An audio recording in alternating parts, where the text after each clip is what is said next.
Hi hello నమస్తే welcome to RTV. KV Anudeep డైరెక్షన్లో విశ్వక్సేన్ హీరోగా ఫంకీ మూవీ ఈరోజు రిలీజ్ అయింది. మరి మూవీ రివ్యూ ఏంటి, ప్లస్లు ఏంటి, మైనస్లు ఏంటి, క్లియర్గా మాట్లాడదాం. మనతో పాటు సినీ క్రిటిక్ దాసరి విజ్ఞాన్ ఉన్నారు. హలో విజ్ఞాన్ గారు. నమస్తే. ఏంటి ఫంకీ మూవీ పరిస్థితి ఏంటి? కేవి అనుదీప్ తన కామెడీ టైమింగ్తో 2 hours కూర్చోబెట్టగలిగాడా? ఎందుకంటే నాగవంశీ ముందుగానే చెప్పారు, ఈ మూవీకి స్టోరీ అనేది అస్సలు ఎక్స్పెక్ట్ చేయకుండా జస్ట్ ఎంటర్టైన్ అవ్వాలి అని చెప్పేసి వచ్చి కూర్చోండి, డెఫినెట్గా ఎంటర్టైన్ అవుతారు అని చెప్పి ప్రొడ్యూసర్ చెప్పడం జరిగింది. ఎంటర్టైన్మెంట్ ఎంతవరకు దొరికింది? మనం 1,00,000 సార్లు మాట్లాడుకున్నాం. మళ్ళీ అదే 2 లైన్లు మళ్ళీ చెప్తాను నేను.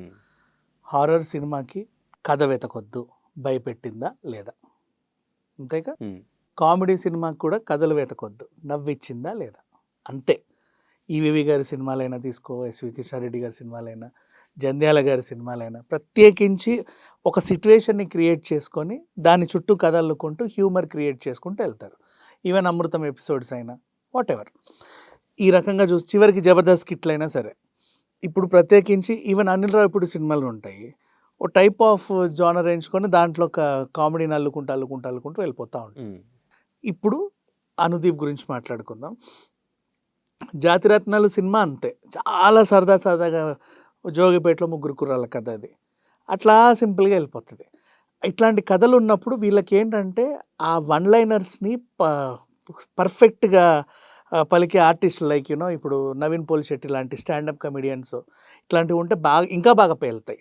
అయితే విశ్వక్సేన్ కూడా ఏమాత్రం తక్కువ కాదు. తను కూడా ఒక యాక్టర్ పక్కన పెడితే డైరెక్టరు, ప్రొడ్యూసరు, కథలు రాసుకుంటాడు, స్క్రీన్ ప్లేలు ఎలా ఇవ్వాలో తెలుసు. కాబట్టి తనకు కూడా ఒక నాలెడ్జ్ ఉంటుంది ఈ సీన్లను ఎలా అయితే పండించగలము అని. అండ్ ఇప్పుడు అనుదీప్ ఎంచుకున్న కథ, మధ్యలో ప్రిన్స్ అనే సినిమా ఫ్లాప్ అని విన్నా, బట్ సినిమా చాలా బాగుంటుంది. యాక్చువల్గా చెప్పాలి అంటే బాగుంటుంది, కామెడీ సినిమా బాగుంటుంది. అది ఎందుకు ఫ్లాప్ అని చాలామంది అన్నారో నాకు తెలియదు, నాకైతే నచ్చింది. నేను థియేటర్లో చూడలే కానీ ఓటీటీలో చూసాను. ఇక అసలు విషయానికి వస్తే, ఇప్పుడు ఫంకీ అనే సినిమాతో వస్తున్నారు వీళ్ళు అని ఎప్పటి నుంచో అర్థమైంది. జాతిరత్నాలు తర్వాత ఈయనకంటూ ఒక మంచి స్ట్రాంగ్ హిట్ కావాలి, విశ్వక్సేన్కి కూడా ఒక మంచి స్ట్రాంగ్ హిట్ కావాలి, తొలి సినిమాకి ఒక మంచి లాంచింగ్ కావాలి ఈ అమ్మాయికి కూడా. ముగ్గురు కలిసి పర్ఫెక్ట్గా చేసినటువంటి ప్రయత్నం మెప్పించిందా లేదా? కథ విషయానికి వెళ్దాం. ఫస్ట్ కథ లేదన్నావుగా, మరి ఏం కథ చెప్తా ఉన్నాను అడక్కు. అంటే వీళ్ళు ఎంచుకున్న లైన్ అన్న తెలియాలి కదా. మొత్తం సినిమా బ్యాక్డ్రాప్, ఒక ప్రొడ్యూసర్ క్యారెక్టర్లో నరేష్ గారు, ఈయన డైరెక్టర్గా పరిచయం అవుతాడు. ఇది ఫస్ట్ సినిమా, 4 కోట్ల బడ్జెట్ ఆల్రెడీ కేటాయించాడు. సినిమా ఏమవుతుందంటే 40 కోట్ల బడ్జెట్ అవుతుంది, ఇంకా పెంచి. దీంతో ఆయన మంచం ఎక్కుతాడు. మా నాన్నని ఇంత పరిస్థితికి తీసుకొస్తావా, నీ అంత చూస్తా అని చెప్పి మొత్తం అంతా క్యాన్సిల్ చేసి పడేస్తుంది ప్రాజెక్ట్. హీరోయిన్ అంటే తన కూతురు. తర్వాత ఆమెను బతిమలాడుకుంటూ నా ఫస్ట్ సినిమా అండి, ఇలా అయిపోతే నా కెరీర్ ఉండదు, ఏదో రకంగా మొత్తానికి డీల్ కుదుర్చుకుంటారు. సరే ఫైనల్ లాస్ట్ 1 year ఇస్తా, సినిమా పూర్తి చేయి. ఇక ఈ పూర్తి చేసే క్రమంలో ఇక అతను ఏమేమి చేశాడు, ఈ ఫన్నీ ఎలిమెంట్స్ ఏంటి, ఇవన్నీ కూడా మనం అంటే కామెడీగానే చూడాలి. నెక్స్ట్ మధ్యలో అంటే ఇతను సినిమా పూర్తి చేయకపోవడానికి కారణాలు ఏంటి, ఇతనికి పడుతున్న ఇబ్బందులు ఏంటి, ఇవన్నీ కూడా తెర మీద చూపించారు. నవ్వు యాక్టర్స్ పర్ఫార్మెన్స్ ఎలా ఉందో చూద్దాం. ఈశ్వరిరావు ఒక సర్ప్రైజ్ మదర్ క్యారెక్టర్లో. నెక్స్ట్ తర్వాత మురళీ గారు అండ్ ఈవెన్ సంపత్ గారు అయినా సరే క్యామియోల గురించి మాట్లాడడానికి వద్దు, ఎందుకంటే మొదటి రోజు మనం రివీల్ చేస్తే వాళ్ళకున్న క్యూరియాసిటీ పోతుంది. మంచి క్యామియోలు కూడా ఉన్నాయి, తెర మీద సర్ప్రైజ్ అది. సో ఈ రకంగా హీరో పాత్రలో విశ్వక్సేన్ ఫస్ట్ సినిమాని అసలు ఏమాత్రం ఇది లేకుండా అలవాటైనట్టుగానే ఆమె నటించడం, ఎవ్రీథింగ్, అందరు ఎవరి నటనకు కూడా నువ్వు పర్ఫెక్ట్ ఇట్లా అని పాయింట్ పెట్టి చూడలేవు, అందరూ బాగా చేశారు. ఈవెన్ విశ్వక్సేన్ చుట్టూ తిరిగే ఆ కుర్రాళ్ళు కూడా. అండ్ ఒక సీన్ ఉంటుంది, వాళ్ళ ఫ్రెండ్స్నే జూనియర్ ఆర్టిస్టులుగా పెట్టడం, ఇట్లాంటివి కొన్ని హిలేరియస్ కామెడీ అనమాట. అంటే నాన్ స్టాప్గా నవ్వుకుంటానే ఉంటాను నువ్వు వెళ్ళినప్పటి నుంచి ఎండింగ్ వరకు. అంతా కూడా ఇదే జానర్, నీకు ప్రత్యేకించి వాళ్ళు ఎంచుకున్న జానర్ ఇది. అయితే సినిమా చుట్టూ తిరిగే కథలన్నీ కూడా మనం చాలా వరకు చూసాం. కొన్ని సీరియస్గా వెళ్తాయి, కొన్ని ఫన్నీగా వెళ్తాయి. కథా స్క్రీన్ ప్లే అప్పలరాజు అదొక జానర్. అండ్ ఇంకా ఇట్లా డిఫరెంట్ జానర్స్ చాలా సినిమాలు చూసాం మనం. ఇది ఒక టైప్ ఆఫ్ జానర్ అంతే. పూర్తిగా ఎంటర్టైన్మెంట్నే మైండ్లో పెట్టుకొని నీకు 24 క్రాఫ్ట్స్ మీద పట్టుంటే, జూనియర్ ఆర్టిస్టులు, light mens, set boys and production boys, వీళ్ళందరి మీద అంటే ఎవరెవరు ఏమేమి పని చేస్తారో తెలిసి ఉంటే ఈ సినిమా ఇంకా బాగా ఎంజాయ్ చేస్తాం. కొత్తగా వచ్చే వాళ్ళకంటే మనకి తెర ముందే సినిమాలు చూస్తారు కానీ బ్యాక్ ఏముంటుందో వీళ్ళకి తెలియదు కదా. సినిమా బ్యాక్ డ్రాప్లో ఉండే వాళ్ళు కృష్ణానగర్ రెగ్యులర్గా ఎప్పుడన్నా ఒక షూటింగ్ చూసిన వాళ్ళైనా దగ్గర ఉండి ఇంకా బాగా ఎంజాయ్ చేస్తారు. కానీ ఆడియన్స్ మాత్రం మేము అనుకున్న స్థాయిలో మాకు ఎంటర్టైన్మెంట్ కామెడీ ఎక్కడా కనిపించలేదు, అసలు 2 hours మొత్తం బోర్ ఫీల్ అయ్యామని చెప్పి ఆడియన్స్ ఈరోజు మాట్లాడుతున్నారు. ఎందుకని? నిన్ను ఎవడు అనుకోమన్నాడు ఫస్ట్? అనుకున్న స్థాయిలో అంటే నిన్ను ఎవడు అనుకొని రమ్మన్నాడు? ఎంటర్టైన్మెంట్ అట్లీస్ట్ ఎంటర్టైన్మెంట్ కోసం రమ్మని చెప్పారు, ఎంటర్టైన్మెంట్ కోసం వెళ్ళాం, మేము ఎక్కడ ఎంటర్టైన్ అవ్వలేదు అంటారు. మరి నేను కూడా ప్రేక్షకుడినే కదా, నాకెందుకు నచ్చింది?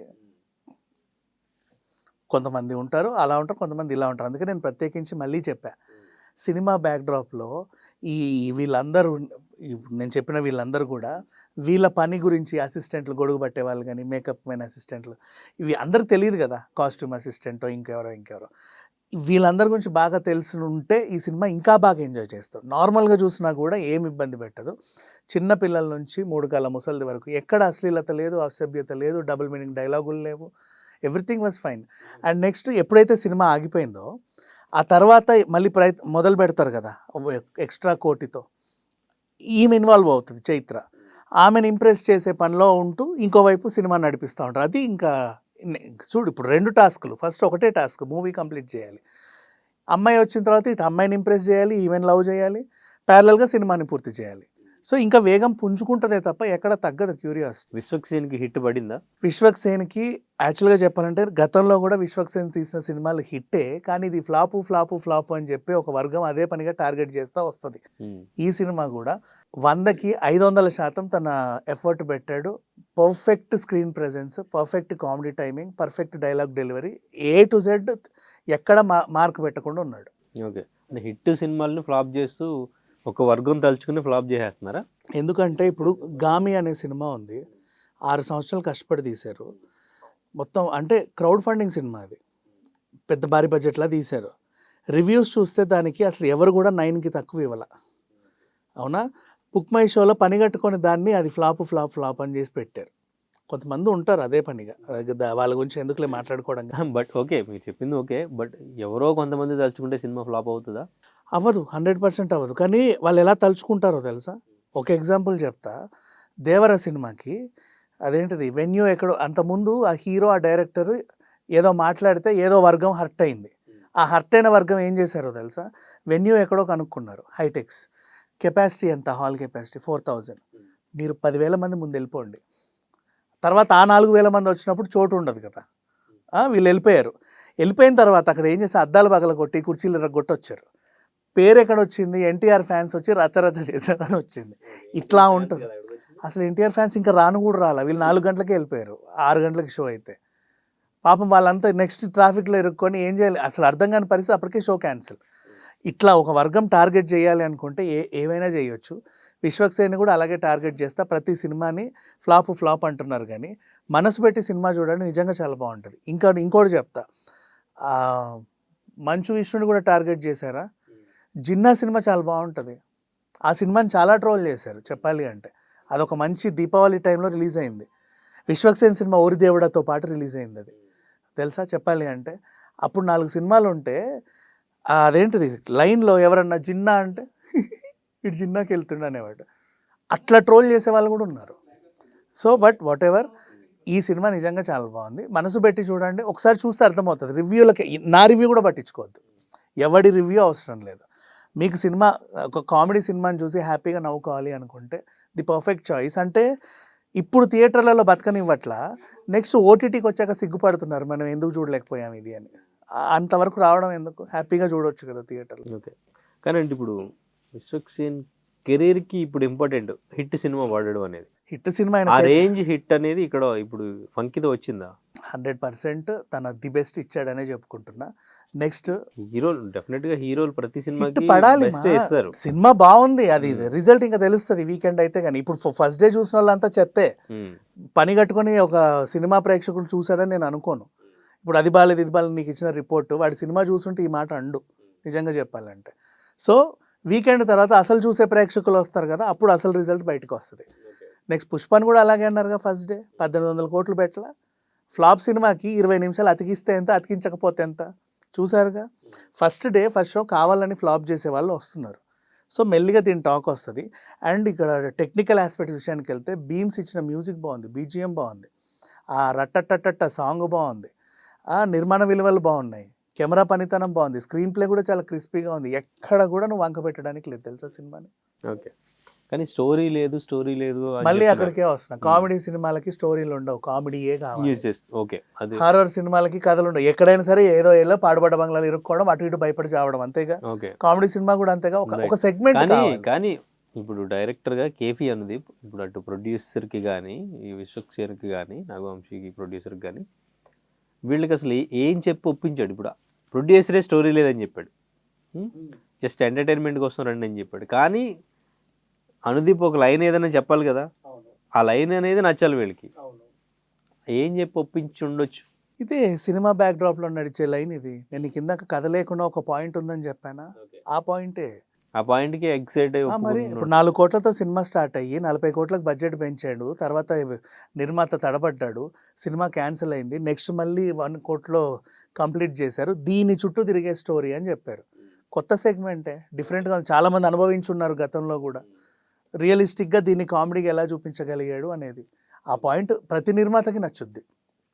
వాళ్ళ లైఫ్లో కూడా ఎక్స్పీరియన్స్ అయి ఉంటారు కదా అట్లా. సో ఫంకీ ఒక hit movie. Funky the best movie, hit movie, ఎక్కడ వంక పెట్టడానికి లేదు. 4.5/5 రేటింగ్. ఆ 0.5 కూడా ఎందుకంటే కథ లేదు అన్నావు కదా ప్రత్యేకించి, ఆ ఒకటి కూడా ఉండుంటే ఇంకా బాగుండేది. ఎందుకంటే గతంలో వచ్చిన చాలా కామెడీ సినిమాలు కథ అంటూ ఉండి కూడా కామెడీలు ఉన్న సినిమాలు కూడా ఉన్నాయి. సో అట్లా అది కూడా ఉంటే బాగుండు. అండ్ ఎలా కన్విన్స్ చేశాడని అడిగావు కదా, జాతిరత్నాలు సినిమాలో కథే లేదు, అవునా, అది ఫ్లాపా, మరి ఎందుకు హిట్ అయింది అంతే. ఆ ప్రొడ్యూసర్కి ఆయన ఏ కథ చెప్పాడు, ఇది కూడా అంతే. Okay, right, thank you.